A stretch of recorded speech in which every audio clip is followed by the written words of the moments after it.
என் வாழ்வில் முதன்முறையாக அந்த இரவை என்னால் ஒருபோதும் மறக்க முடியாது.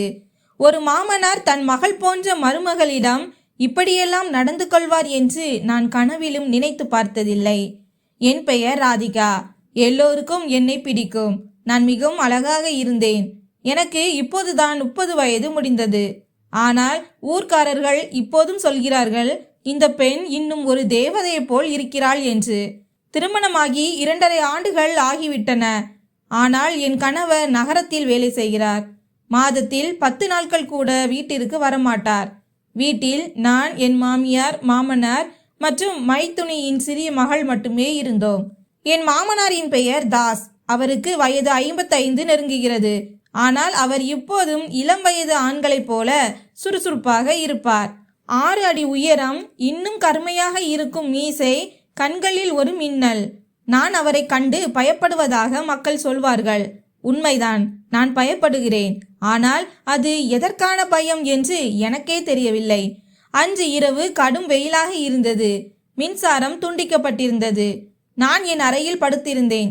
காற்று வராததால் கதவை திறந்து வைத்திருந்தேன். திடீரென்று என் மாமா தாஸின் குரல் கேட்டது. ராதிகா, தூங்கிவிட்டாயா மகளே என்று. நான் திடுக்கிட்டு எழுந்து அமர்ந்தேன். அவர் கதவு அருகே நின்றிருந்தார். கையில் ஒரு விளக்கு இருந்தது. அவர் சொன்னார், உன் மாமியாருக்கு தூக்க மாத்திரை கொடுத்திருக்கிறேன். அவர் தூங்கிவிட்டார். மின்சாரம் இல்லாத காரணத்தால் உனக்கும் தூக்கம் வராமல் இருக்குமே என்று நினைத்தேன். இருட்டில் நீ கஷ்டப்படக்கூடாது என்பதற்காக இந்த விளக்கை கொண்டு வந்தேன். இந்த விளக்கை இங்கே வைத்து விடுகிறேன் என்றார். நான் சரி மாமா என்றேன். அவர் உள்ளே வந்தார். விளக்கை மேஜை மீது வைத்துவிட்டு என்னை பார்த்தார். அந்த விளக்கு வெளிச்சத்தில் அவர் முகம் ஒரு பழைய காலத்து ராஜா தன் ராணியை பார்ப்பது போல இருந்தது. அவர் சொன்னார், உன் முகத்தில் வியர்வை தண்ணீர் உள்ளது. முகத்தை துடைத்துக்கொள், இல்லையென்றால் சளி பிடித்துவிடும் என்றார். நான் சரிங்க மாமா, நான் இப்போதே துடைத்து விடுகிறேன் என்றேன். அவர் புன்னகைத்து கொண்டே, நீ ரொம்ப வெட்கப்படுகிறாய். இந்த வீட்டில் இருப்பவர்கள் அனைவரும் நம் ஆட்கள் தானே என்றார். பிறகு அவர் என் நெற்றியில் கை வைத்து, உனக்கு காய்ச்சல் எதுவும் இல்லையே என்றார். நான் தலையசைத்து இல்லை மாமா என்றேன். அவர் மீண்டும், சரி வா, மொட்டை மாடிக்கு செல்வோம், அங்கே காற்று வீசுகிறது என்றார். நான் போக வேண்டாம் என்று நினைத்தேன். ஆனால் என் வாயிலிருந்து சரி போவோம் என்று வந்தது. மாடியில் கட்டிலில் அவர் உட்கார்ந்து கொண்டார். நான் தூரமாக நின்றிருந்தேன். என் மாமா என்னிடம், உட்காரு ராதிகா, எதற்கு பயப்படுகிறாய் என்றார். நான் ஒரு ஓரத்தில் அமர்ந்தேன். காற்று நன்றாக வீசிக்கொண்டிருந்தது. திடீரென்று அவர் சொன்னார், என் மகனுக்கு திருமணத்திற்கு பெண் பார்த்தபோது பார்த்தவுடனேயே மனதிற்கு பிடிக்கும்படியான ஒரு மருமகள் தான் வர வேண்டும் என்று நினைத்தேன் என்றார். நான் எதுவும் சொல்லவில்லை. அவர் சொன்னார், ஆனால் நீ நான் நினைத்ததை விடவும் அழகாக இருக்கிறாய் என்றார். என் இதயம் வேகமாக துடிக்க தொடங்கியது. நான் என்ன சொல்கிறீர்கள் என்று கேட்டேன். அவர் சிரித்துக்கொண்டே, நீ மிகவும் அழகாக இருக்கிறாய் என்று சொல்கிறேன். நான் தலை குனிந்து கொண்டேன். நீ பயப்படாதே என்றார்.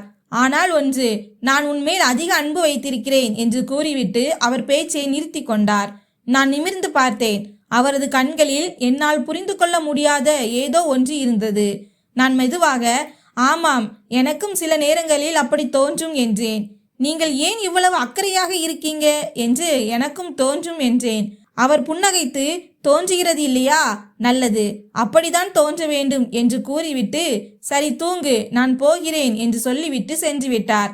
அதன் பிறகு எல்லாம் விசித்திரமாக மாறியது.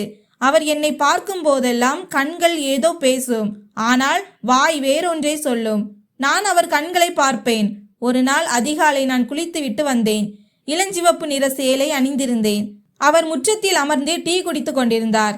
என்னை பார்த்ததும், இன்று எங்கள் வீட்டிற்கு ஏதோ தேவதை இறங்கி வந்திருக்கிறாள் போலிருக்கிறது என்றார். நான் சிரித்து கொண்டே, நீங்களும் தான் மாமா, ஒரு ராஜா மாதிரி இருக்கீங்க என்றேன். திடீரென்று மாமியாரின் குரல் கேட்டது. தாஸ், எங்கே இருக்கிறீர்கள் என்று. என் மாமா அவர் என் மாமியாரை பார்க்க சென்று விட்டார். இப்படியே நாட்கள் நகர்ந்தன. சில நேரம் அவர் புத்தகம் கொடுக்கும் சாக்கில் என் அறைக்கு வருவார். சில நேரம் நான் டீ எடுத்துக்கொண்டு அவர் அறைக்கு செல்வேன். ஒரு இரவு மீண்டும் மின்சாரம் போனது. மாமியார் ஊருக்கு சென்றிருந்தார். நான் என் மாமா அவருக்கு தேநீர் கொடுக்க அவர் அறைக்கு சென்றிருந்தேன். அவர், ராதிகா, கொஞ்சம் தலை பிடித்து விடு, ரொம்ப தலை வலிக்குது என்றார். நான் அவர் தலையில் விக்ஸ் போட்டு தேய்த்து விட்டேன்.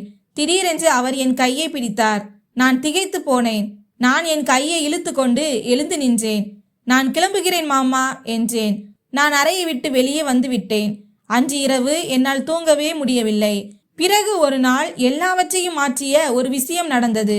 நான் காலையில் எழுந்தபோது தாஸ் கோவிலுக்கு சென்றிருப்பதை பார்த்தேன். அவர் திரும்பிய போது கையில் ஒரு சிறிய பெட்டி இருந்தது. ராதிகா, இது உனக்காக என்று கூறி அதை திறந்தார். உள்ளே ஒரு தங்க கொலுசு இருந்தது. மிகவும் அழகாக இருந்தது. இது எதற்கு மாமா என்று கேட்டேன். அவர், உன் பழைய கொலுசு உடைந்து விட்டது அல்லவா, அதனால் புதியது வாங்கி தரலாம் என்று நினைத்தேன் என்றார். நான், ஆனால் இது மிகவும் விலை உயர்ந்ததாக தெரிகிறதே என்றேன். அவர் புன்னகைத்து, உன் கால்களில் இது அழகாக இருக்கும், போட்டுக்கொள் என்றார். நான் அணிந்து கொண்டேன். அவர் என் கால்களை பார்த்த பிறகு, உண்மையாகவே ஒரு தேவதை போல இருக்கிறாய் என்றார். அதன் பிறகு அவர் தினமும் ஏதாவது ஒன்று வாங்கி வருவார். சில நேரங்களில் வளையல்கள், சில நேரம் பொட்டு, சில நேரம் சேலை. நான், எனக்கு இதெல்லாம் வேண்டாம் மாமா என்று சொன்னாலும் அவர் கேட்பதில்லை. இப்போது எங்கள் ஊர் மக்களுக்கு சந்தேகம் வர தொடங்கியது. ஊருக்குள் பேச்சுக்கள் எழுந்தன. ஒரு நாள் என் மைத்துனி ராணி என்னிடம் கேட்டுவிட்டாள், அண்ணி, உங்கள் மாமனார் ஏன் உங்கள் மீது இவ்வளவு பாசம் காட்டுகிறார் என்றார். நான் அதை சிரித்து கொண்டே மழுப்பி விட்டேன். ஆனால் உண்மை என்னவென்றால் நானே பயப்பட தொடங்கியிருந்தேன். பிறகு ஒரு நாள் என் கணவர் வந்தார். 10 நாட்கள் தங்கியிருந்தார். கிளம்பும் போது என்னிடம், ராதிகா, என் அப்பா உன் மீது மிகுந்த அன்பு வைத்திருப்பதாக எனக்கு தோன்றுகிறது என்றார். எனக்கு உன் மீதும் அப்பா மீதும் நம்பிக்கை உள்ளது என்று சொன்னார். ஊரார் பேசுவது பற்றி எனக்கு கவலை இல்லை. எனக்கு உன்னை பற்றியும் தெரியும், என் அப்பாவை பற்றியும் தெரியும் என்றார். நான் எதுவும் பேசவில்லை. இதை சொல்லிவிட்டு அவர் மீண்டும் வேலைக்கு சென்று விட்டார். வீட்டில் மீண்டும் அதே அமைதி. ஒரு நாள் மாலை வேளையில் நான் மொட்டை மாடியில் துணிகளை காய வைத்து கொண்டிருந்தேன். என் மாமாவும் அங்கே வந்தார். ராதிகா, இன்று நான் உன்னிடம் ஒன்று சொல்ல வேண்டும் என்றார். நான், என்ன மாமா, சொல்லுங்கள் என்றேன். அவர் என் அருகில் வந்து, நான் இறக்கப் போகிறேன் என்றார். நான் திடுக்கிட்டு, என்ன சொல்கிறீர்கள் என்றேன். அவர் சொன்னார், என் இதயம் பலவீனமாகிவிட்டதாக மருத்துவர் கூறிவிட்டார். இன்னும் அதிக நாட்கள் என் வாழ்க்கை இல்லை என்றார். நான் அழத் தொடங்கினேன். நான் நீண்ட நேரம் அழுது கொண்டே இருந்தேன். பிறகு அவர் சொன்னார், நான் உன்னிடம் இவ்வளவு பாசம் காட்டியதற்கு காரணம், நான் இறந்த பிறகும் நீ இந்த மாமாவை நினைத்து பார்க்க வேண்டும் என்று நான் நினைத்தேன். வெறும் தந்தையாக மட்டுமல்ல, அதற்கும் மேலாக. ஆனால் உன் கௌரவத்திற்கு நான் ஒருபோதும் களங்கம் விளைவிக்க விட மாட்டேன் என்றார். நான் அமைதியாக இருந்தேன்.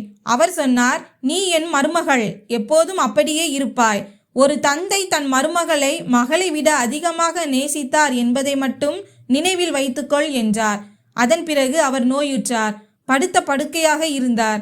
நான் அவருக்கு பணிவிடை செய்தேன். அவர் என்னை பார்த்து புன்னகைப்பார். பிறகு ஒரு காலை பொழுதில் அவர் எங்களை விட்டும் இந்த உலகத்தை விட்டும் சென்று விட்டார். அவர் அறையில் எனக்காக ஒரு கடிதம் இருந்தது. அது எனக்காக எழுதப்பட்டது. ராதிகா, நீ எனக்கு கொடுத்த அன்பு ஒரு தந்தைக்கு தன் மகளிடமிருந்து கூட கிடைக்காதது. நான் உன்னை ஒருபோதும் தவறான கண்ணோட்டத்தில் பார்த்ததில்லை. ஆமாம், நான் உன்னை மிகவும் அன்பு செய்தேன். ஆனால் அன்பிற்கும் காதலுக்கும் வித்தியாசம் உண்டு. உன் கொலுசு இப்போதும் என்னிடம் இருக்கிறது. அதை நான் என் நினைவாக உன்னிடம் விட்டு செல்கிறேன். இந்த கொலுசு உனக்கு எப்போதும் இந்த மாமாவை நினைவுபடுத்தி கொண்டு இருக்கும். இப்படிக்கு உன் அன்பு தந்தை தாஸ் என்று எழுதியிருந்தது. நான் இன்றும் அந்த கொலுசை பார்த்து அழுகிறேன். சில நேரம் சிரிக்கிறேன். ஏனென்றால் உலகம் நினைத்தது தவறு என்பதும் உண்மை என்ன என்பது எங்கள் இருவருக்கு மட்டுமே தெரியும் என்பதும் எனக்கு தெரியும். நண்பர்களே, சில சமயம் நாம் ஒருவரின் அன்பை தவறாக புரிந்து கொள்கிறோம். ஒருவர் மீது ஒருவர் அன்பு வைப்பது காதலாக மட்டும்தான் இருக்கக்கூடுமா? அது ஒருவரின் உண்மையான அன்பையும் வெளிப்படுத்தும். ஒரு மாமனார் தன் மருமகளை இவ்வளவு அன்பு செய்ய முடியுமா என்பதற்கு இந்த கதை ஒரு சாட்சி. ஒவ்வொரு மாமனாரும் தன் மருமகளை தன் மகளைப் போல நேசிக்க வேண்டும் என்பதை கூறுகிறது இந்த கதை. இந்த கதை உங்களுக்கு பிடித்திருந்தால் வீடியோவை லைக் செய்யுங்கள், சேனலை சப்ஸ்கிரைப் செய்து கொள்ளுங்கள். நன்றி.